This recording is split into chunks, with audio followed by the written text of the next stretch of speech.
50 years ago this week, the world watched as the Apollo 11 crew lifted off and then landed on the moon a few days later. Before Michael Collins died, he finally said something about Apollo 11 that NASA had spent 50 years hoping nobody would ask about. Not the moonwalk, not the flag, not the famous words. Something darker.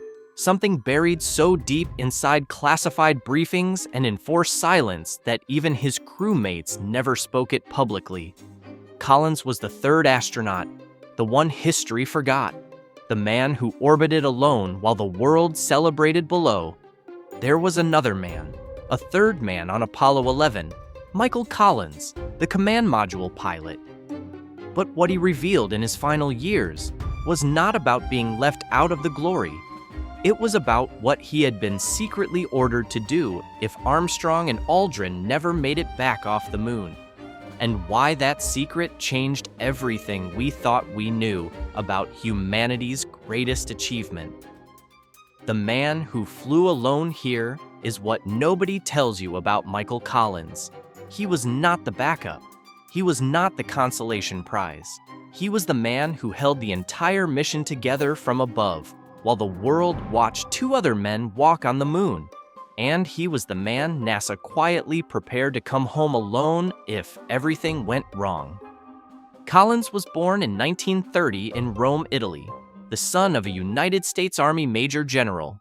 He grew up inside the military, attended West Point, and became an Air Force fighter pilot, eventually making his way to Edwards Air Force Base, the proving ground where America's best test pilots competed to push experimental aircraft to the edge of what was physically possible. One of the consequences of our being ignorant, I have to say, about spacewalking was... He was good enough to be selected in NASA's third astronaut group in 1963.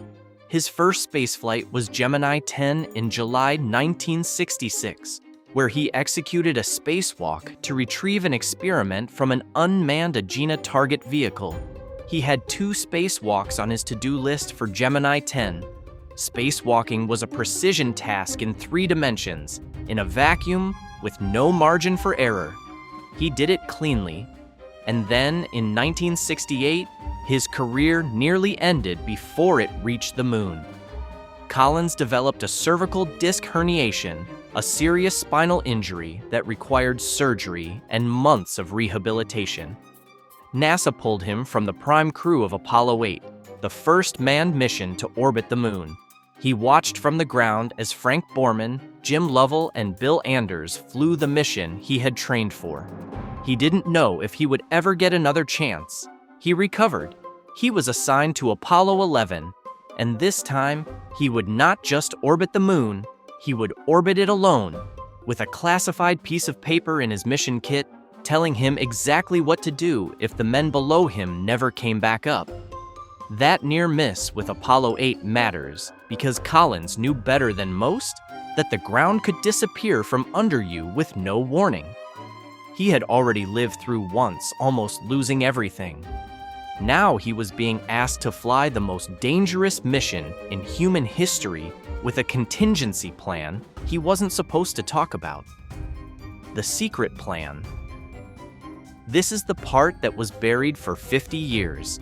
NASA, as a matter of engineering discipline, had developed contingency plans for every conceivable failure mode in the Apollo 11 mission: abort protocols, re-entry backups, communication redundancies. Most of these plans were known, discussed, documented in public records, but one contingency was handled differently. As Neil Armstrong and Buzz Aldrin walked on the surface, Collins circled alone. Routed through classified briefings, kept out of press conferences, never surfaced in the triumphant public narrative that NASA was carefully constructing around the mission. The scenario was this: the lunar module ascent engine fails.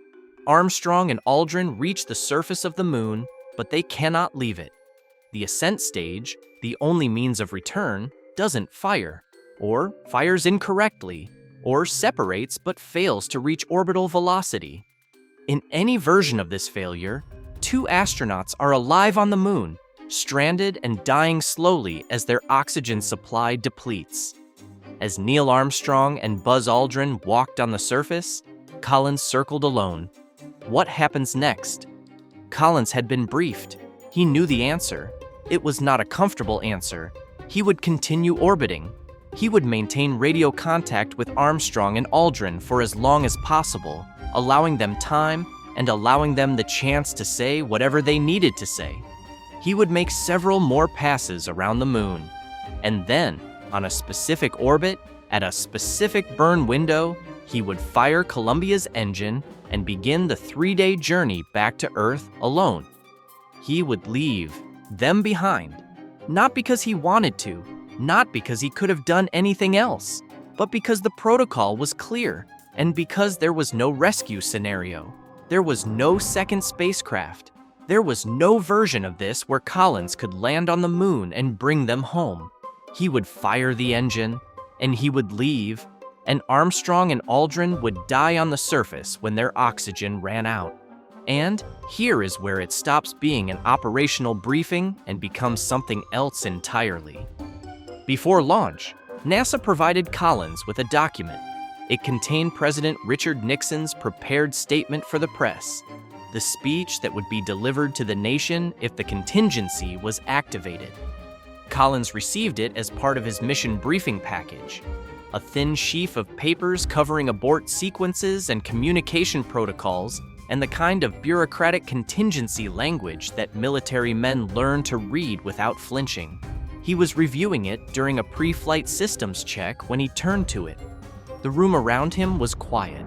His eyes moved down the page to the opening line. Fate has ordained that the men who went to the moon to explore in peace will stay on the moon to rest in peace. He read it once, he read it again, he set the paper face down on the console in front of him and did not pick it up again.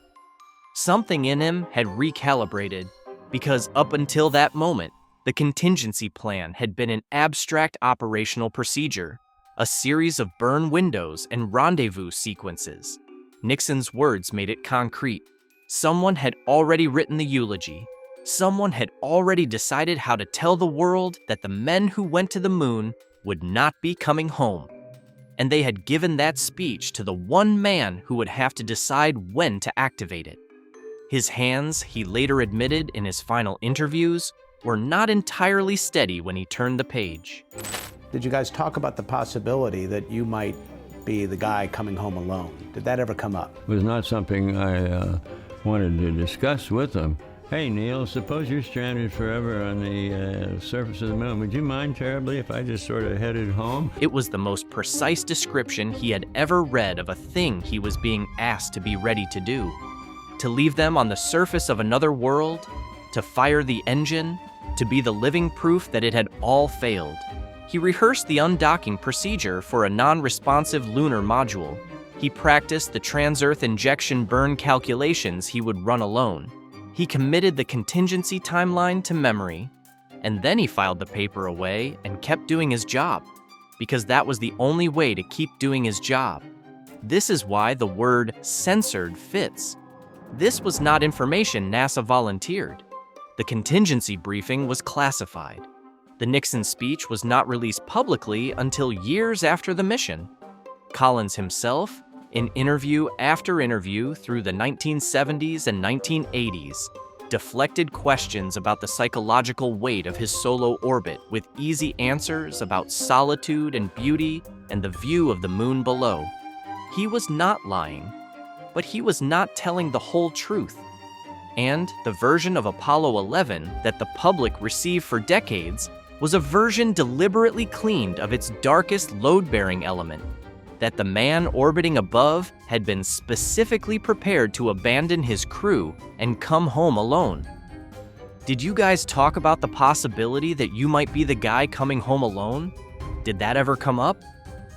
It was not something I wanted to discuss with them. Hey Neil, suppose you're stranded forever on the surface of the moon. Would you mind terribly if I just sort of headed home? He carried that for 50 years. He only started letting it out near the end. If you want to know what happened when the landing finally came, stay with us. And if stories like this one matter to you, hit subscribe right now. The landing that nearly wasn't here is what Collins was hearing while he orbited alone above the Sea of Tranquility. The descent of Eagle toward the lunar surface was not the clean, confident procedure that the post-mission celebration suggested. It was chaotic, alarming, and at multiple points, genuinely close to forcing an abort that would have changed everything. During the final approach, the onboard computer began throwing a 1202 program alarm. Give us a reading on the 1202 program alarm. An error code nobody at Mission Control had ever seen triggered in a real landing environment. Flight controllers scrambled.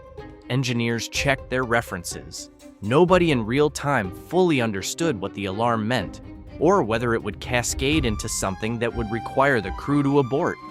They assessed it as non-critical and pressed on. But the uncertainty in the voices was real, and Collins, orbiting above, heard it. And this is the part that changes everything about how you see that moment. Collins heard the alarm codes called out over the radio. He heard the cadence of voices that were trained to stay flat, but were not entirely flat. He understood what an abort from low altitude would mean. Armstrong and Aldrin would have one chance to fire the ascent stage, reach orbit, and find him. One chance. If the rendezvous failed, if Collins could not close the distance and complete the docking, the contingency plan would activate. He would be required to leave. He was listening to all of this with a sheet of paper memorized in the back of his mind. Then came the fuel problem. Armstrong had taken manual control of the lunar module and was flying it horizontally across the surface, searching for a safe landing site while the fuel gauges dropped toward zero. The automatic guidance system had been routing Eagle toward a boulder field, unsuitable for landing, potentially fatal. Armstrong recognized the danger, took over manually, and started hunting for flat ground with the clock burning down. Neil Armstrong, the most controlled, unflappable pilot in the astronaut corps, was improvising in real time on the surface of the moon. When Eagle finally sat down, there were fewer than 30 seconds of fuel remaining. Collins was behind the moon at that exact moment, in total radio silence. He did not hear the landing. He did not hear Armstrong say, "Houston, Tranquility Base here, the Eagle has landed." He did not hear the cheers from Mission Control, or the exhale of 700 million people watching on television.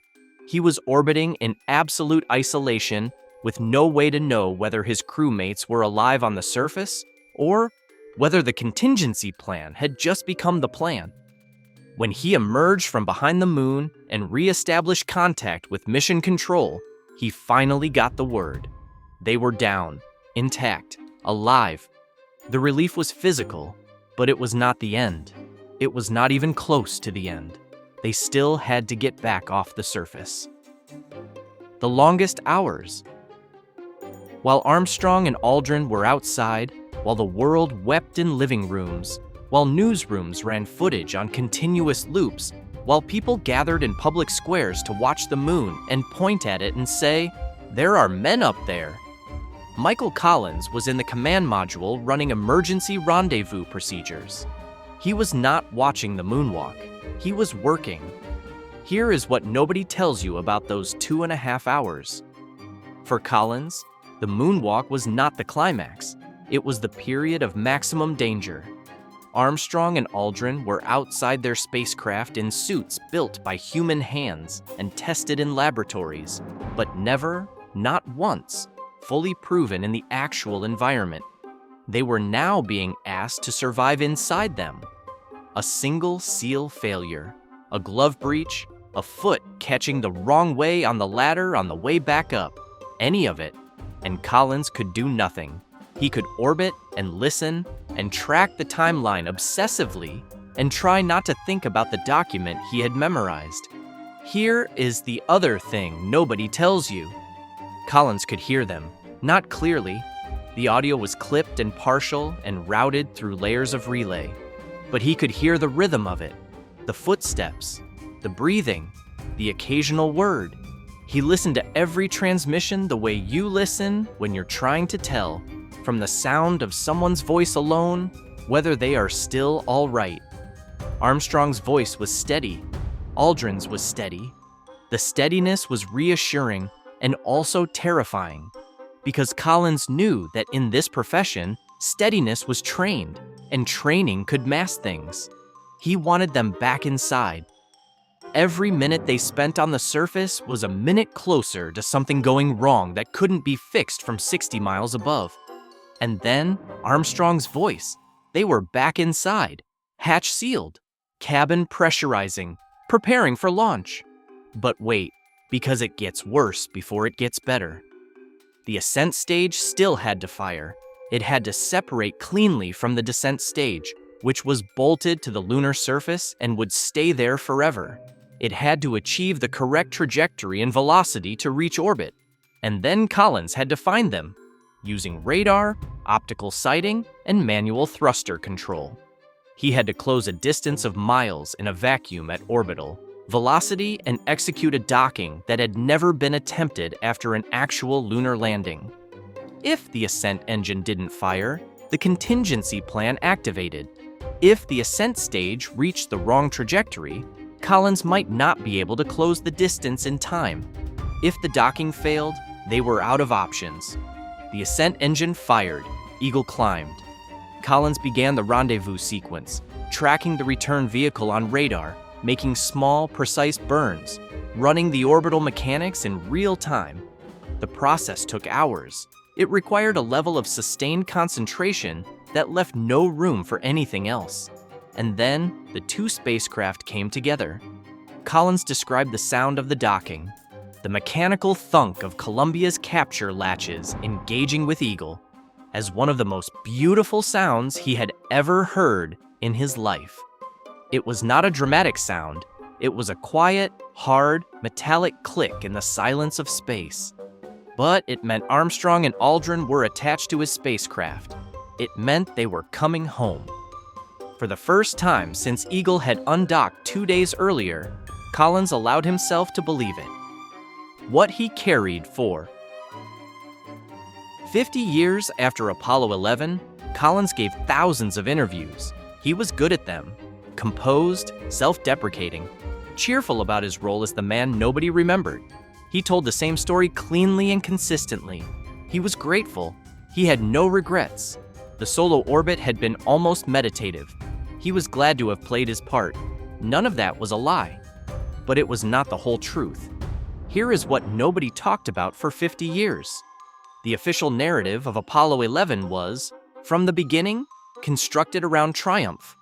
NASA needed it to be a triumph politically, culturally, institutionally. The Cold War demanded a clean victory. The investment of national will and treasury demanded a story of flawless execution.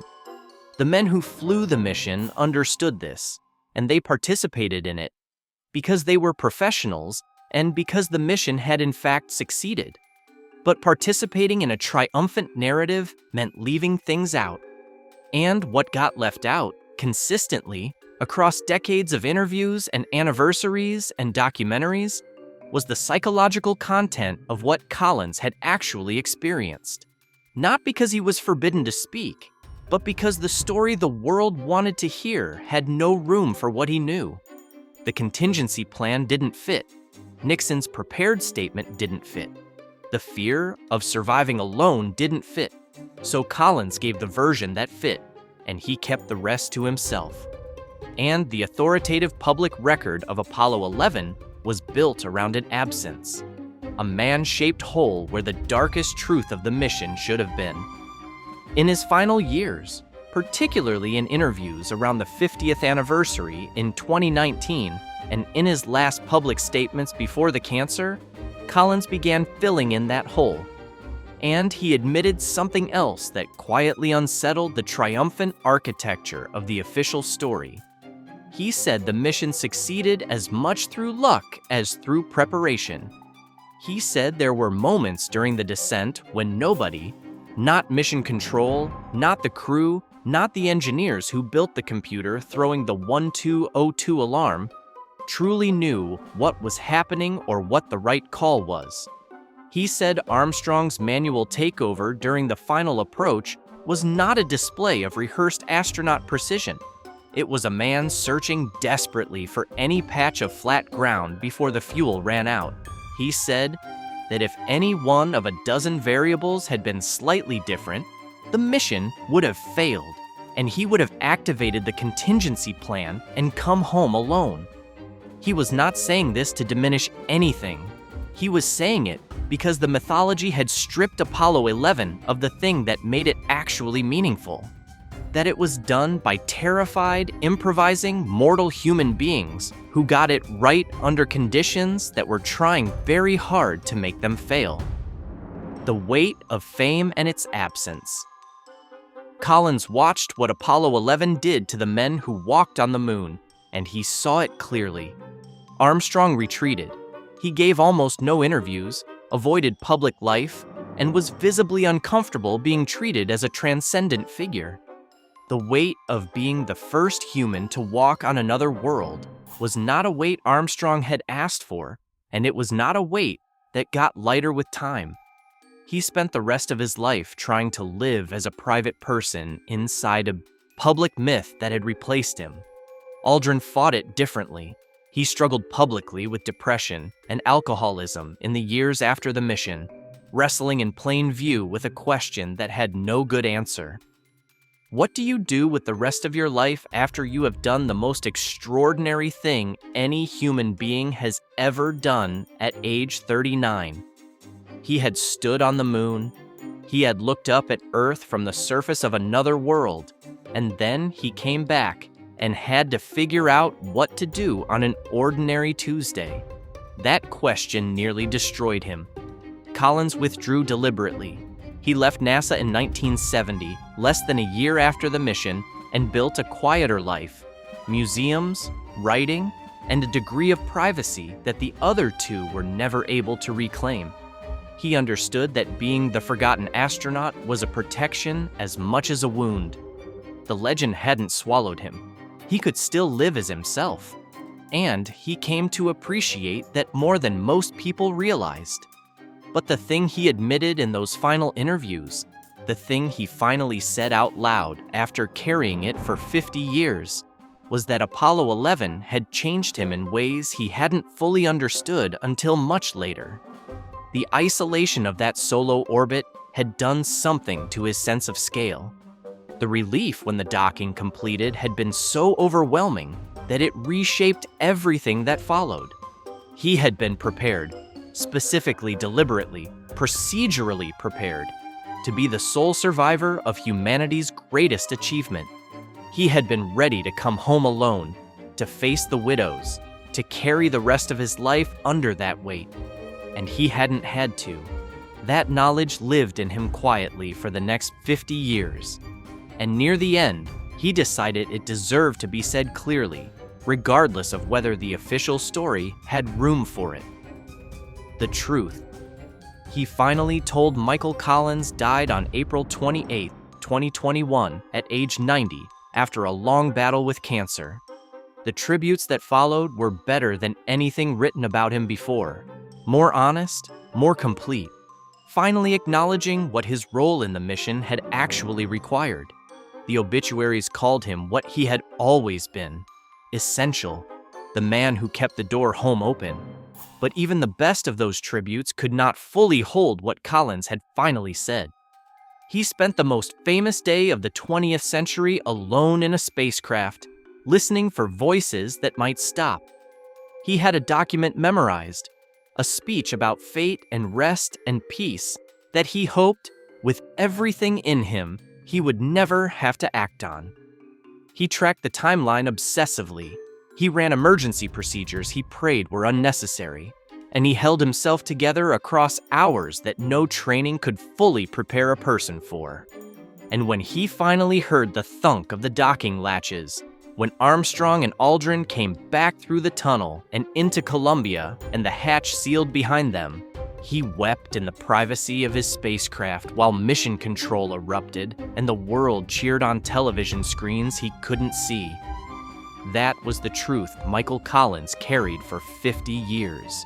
That was what he finally said before he died.